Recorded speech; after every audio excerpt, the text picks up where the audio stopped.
Ano yung hawak mo? Papel boy. Alam ko na papel. Ano ba yan? Picture ba yan? Alam mo naman pala eh, magtatanong ka pa.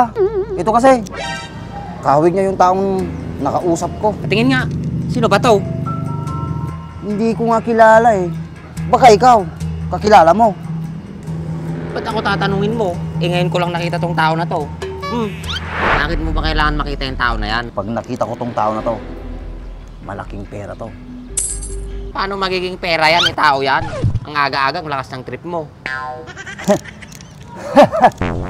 Boy, hindi mo alam.